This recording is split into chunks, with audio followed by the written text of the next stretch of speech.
called Ngorok Francis. I'm a Karamojong. I'm from north side of Uganda, which is Karamoja region.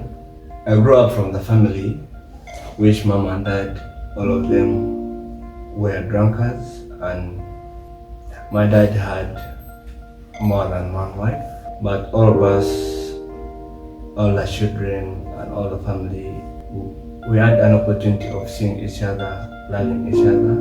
We are all in one area, one place called Masese, where we all born from there and grown up from there. My family wasn't a bit great. They are not good examples to us, and my family was not able to give us some needs we wanted into our lives, and there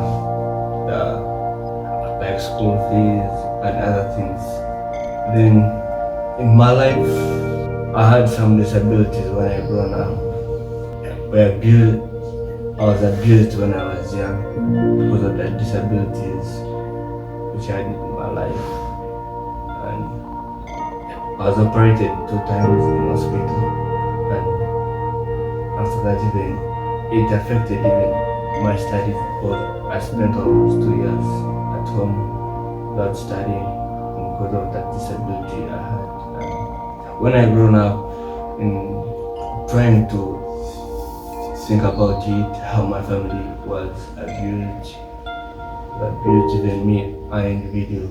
I was having such a thing in my life of thinking about it, and it's also forced me when I was young to engage in something like drinking and smoking marijuana. And that's when the community I grown up with, it was really difficult. In that community, no one can encourage you, no one can really inspire you, go do this and this. The only advice in that community that it was that let us go and drink, let us go and do this, and which it wasn't really good into our lives since we were young, and it even affected us when we grown up, seeing all these bad examples in our community, like people fighting, adultery, what. So I grown up like seeing all this. So I started doing the same things, drinking really. I was totally a drunkard. Even drinking really affected my life. Until when reached in a certain point at where I was about going to die because of that. And I assumed my parents, all of them, were even thinking, oh, this child is going to die. It really took me to think about it. And that community, like, I felt it was not a right place for me. And it was really difficult. Then I lost some of the friends whom I was staying with because of the drinking and fighting. And in that, I was even carried at home certain point, and my siblings, all of them, were crying, why I did this.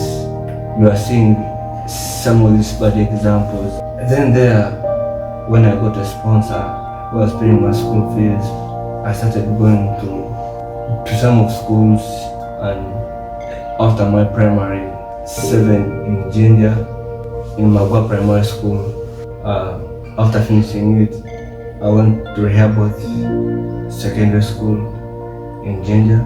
There, I was living a sinful life of really engaging with something of sleeping with girls and lasting what I learned all this from school.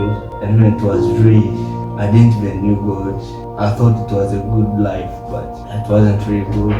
Then I dropped out from school and I went to 9 vacation of mechanics. For the first year, I I was in that school of studying. I learned about the mechanics, but still, when I was there, because of the fees and what, and even my sponsor, had some disabilities, and even these people whom the sponsor was sending the money, started, deceiving us or what, and then all my studies stopped there. Then I started my own life of looking for myself. Then I became a lifter in Ginger of carrying luggages, and I was getting little money. Although that job was really very difficult. There's when I met a girl, a Kakrobeti, and Ginger, and I started with her. Relationship seems really moved badly in my life again when I got my kid, Lose. It was really difficult.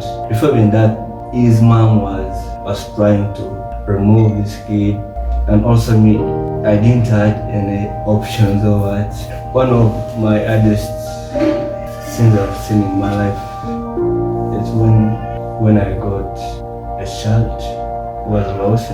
I had nothing, and those days I was living in ghetto in Kiseni. It was in that period of when COVID started.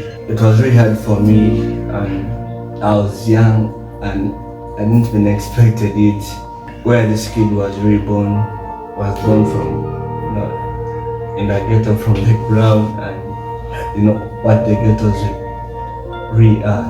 They are very dirty, and I was worried of my kid to get sick. I didn't have any money, any what, and I didn't have anybody to call in such moments in my life, because they needed to eat, they needed to pay for the rent. It was really very difficult. In that, I started looking for the jobs. I went to the miller where they grind maize, and I got a job there, and I was working there at night 24 hours. At first, it was maize bran, packaging maize bran on different bags, but then there I started getting some money to provide for my kid to get milk and food, and her mom is being stopped, and I was again stuck really. Then I looked again for other jobs in the same area where I got offload again everything's.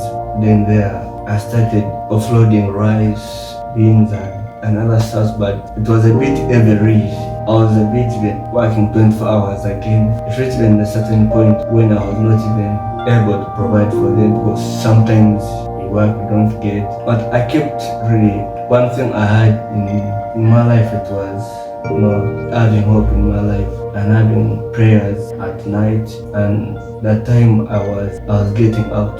It was really difficult. I was waking up around at 3 a.m. outside to look for a job. And it was really very risky on my side. Because of that place, we had a lot of thieves, a lot of what, and sometimes the police can come and is chasing for these thieves, and it was really very risky.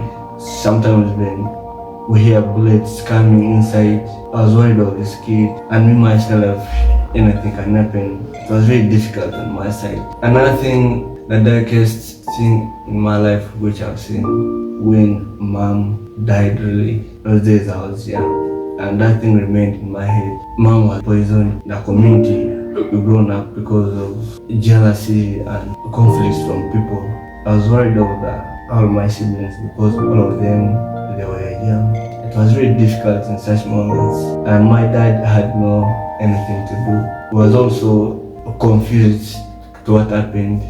Now, where can I take all these children? All of them, they are still young. When mom died, all my siblings were taken in some project in Ginger, Sunrise. They were staying there, and that orphanage project was helping them. And there then is when, by grace of God, we were Charlton and Mama Natasha came and adopted all my young siblings, and they took them from Ginger to Kampala. It's where when I started, knowing Mama Natasha and Charleston when they came to Ginger to visit. And it was really inspiring in my life when I saw all these kids and family, which is really a Christian family, knowing God and good example. So Mama Natasha and Dad Charlton invited me to come to Kampala, and when I came to Kampala, actually, is when I started really seeing different community and also seeing all my young siblings, know God, and they are good examples according to the way I was seeing all this happening, and I was really inspired and happy when I saw all of them there. Then I went back to Ginger, and when I came back, Dad Charlton called me to Antioch. He started really teaching me about God. I started seeing really different things, how things are moving, things I didn't even watch the Bible, knowing all this. And he was doing with me that there's a book he was teaching me with footprints of Christ, and I learned a lot from there, out of the lessons, like the body of Christ, like this body is the body of Christ, you shouldn't spoil it or what, get addicted. And I started seeing all this, and I started questioning my life. Whatever I do, is it really right for me? I was thinking about it.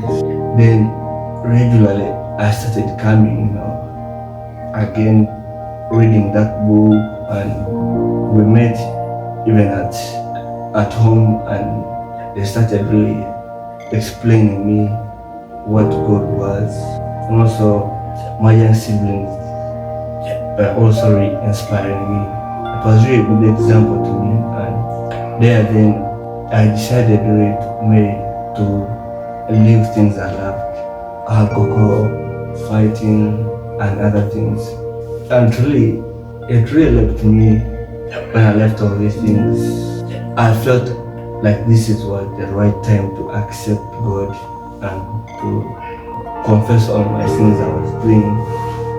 And I joined Creation to New Creation, and there I was seeing the big picture of it, and it really helped me to learn how God was doing things at first, and seeing the problems we have in the world, and I was seeing all this as a big picture, and I started to really question myself. This is really what I didn't know, and then in that journey I decided really to leave some things, having sacrifice in my life. And the first question I had, what life do I really need? This life of the world or the life of Christ? And I decided really to give my life to God because of the example that I've seen since young, seeing all these bad things happening into my life and seeing them physically. And I saw that God is really powerful and is the only who can save my life. And that child was really one of who really changed my life, and also God who started inspiring me, encouraging me, and which really I didn't have, and also the new community I was involved in also inspired me, and I was seeing different things into my life and the way out they were doing things. I was a bit inspired in that. That really changed my life. My life right now, and really I think that I've learned some skills I didn't know in my life. Web designing and also some entrepreneur courses I'm still doing to help others. And that one of the brothers in the church helped us, and that's really Brother Jeremy helped us to learn all these stuff. And I'm so glad that he is really a good teacher who teaches us and loving us to learn all this to where we can get some source of income to provide others and provide also for my kid. And my life really changed, and I'm really understanding many stuff.